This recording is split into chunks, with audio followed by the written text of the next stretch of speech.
Chers frères et sœurs, ce matin, avec la quarantaine de jeunes qui se préparent à la première communion et certains autres qui vont se faire baptiser, nous avons réfléchi sur la parole du Seigneur, et puis, de manière plus large, toutes les paroles que nous-mêmes nous pouvons dire.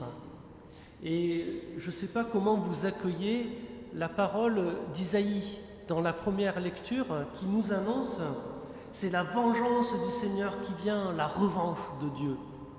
De quoi faire trembler un petit peu, non? Quand même. Comment entendez-vous, vous, cette revanche, cette vengeance-là de Dieu que Isaïe annonce? Mais vous avez entendu ce qui suit. Paradoxalement, nous, là où nous attendrions quelque chose de terrible, presque une mauvaise nouvelle, c'est plutôt une bonne nouvelle que Isaïe nous dit par la suite. La revanche de Dieu, c'est de nous sauver. Voilà ce que nous dit Isaïe. C'est ça sa vengeance. C'est de nous sauver, de faire en sorte que se dessillent les yeux des aveugles, que s'ouvrent les oreilles des sourds, que le boiteux bondisse comme un cerf. Voilà la vengeance de Dieu. Elle est là, dans ces actes que le prophète Isaïe annonce 6 siècles à peu près avant qu'ils se réalisent. Et vous savez, avec le recul qui est le nôtre aujourd'hui, eh bien celui qui réalise pleinement cette prophétie d'Isaïe, c'est bien Jésus-Christ. Et c'est bien ce qui est attesté dans l'évangile que nous avons entendu. Dans cet évangile, il y a Jean. Jean-Baptiste, vous le savez, il s'est fait emprisonner. Il n'a pas fait beaucoup de fautes, mais à l'époque, apparemment, on allait en prison pour d'autres motifs beaucoup moins graves que commettre des meurtres ou je ne sais trop quoi.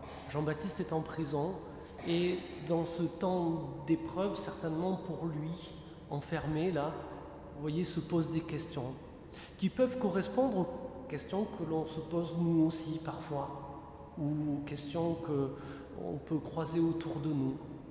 Es-tu celui qui doit venir ou devons-nous en attendre un autre?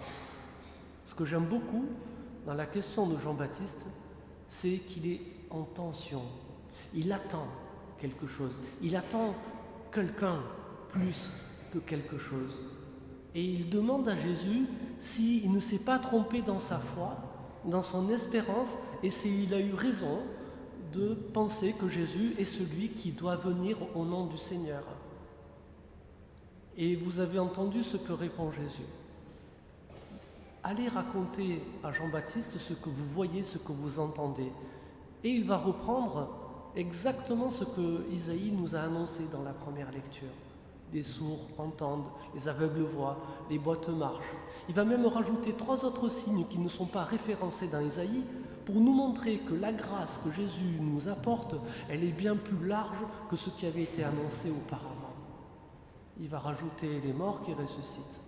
Il va rajouter, excusez-moi, je vais retrouver ça, les lépreux qui sont purifiés. Et il va rajouter la bonne nouvelle qui est annoncée aux pauvres. Voilà les 3 signes que Jésus ajoute par rapport à cette prophétie qui a été annoncée dans Isaïe.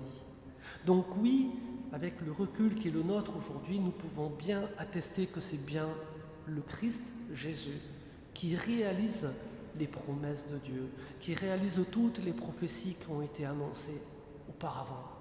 Nous avons entendu que celle d'Isaïe dans la première lecture, mais nous pourrions relire tout l'Ancien Testament qui nous met en attente de ce Messie que Jésus-Christ va être pour chacun de nous.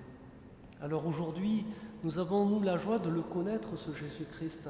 Nous aussi, peut-être, nous sommes encore en attente de ce Seigneur, de ce Sauveur, de la paix, des réconciliations, de tous les réconforts qu'il peut nous apporter, et demandons au Seigneur d'être pleinement ouverts pour les accueillir, ces réconforts.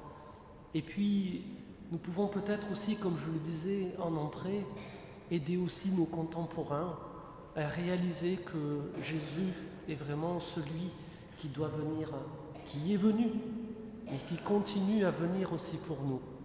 Parce que, vous l'avez entendu, les signes dont on nous parle, toutes les guérisons, là, je ne vais pas reprendre la liste complète, c'est des signes qui continuent à se passer aujourd'hui. C'est pas réservé que pour le temps de Jésus-Christ. Et on n'a pas besoin d'avoir la personne de Jésus qui fasse ces signes au milieu de nous.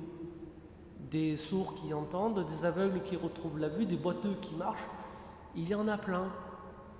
On connaît bien Lourdes qui est réputée pour cela, mais ce n'est pas le seul lieu sur la terre, Dieu merci, parce que Dieu lui est plus grand que nous, où le Seigneur réalise des merveilles.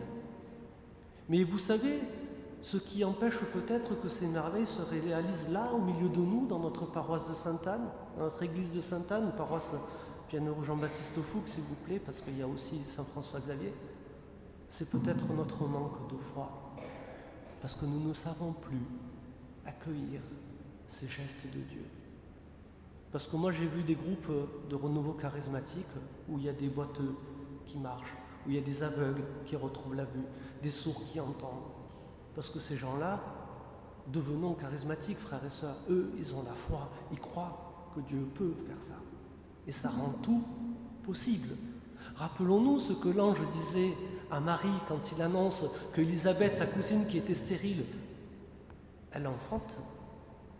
Elle lui dit bien, rien n'est impossible à Dieu.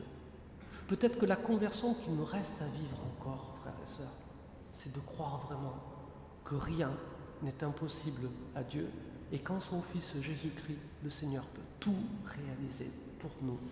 Amen.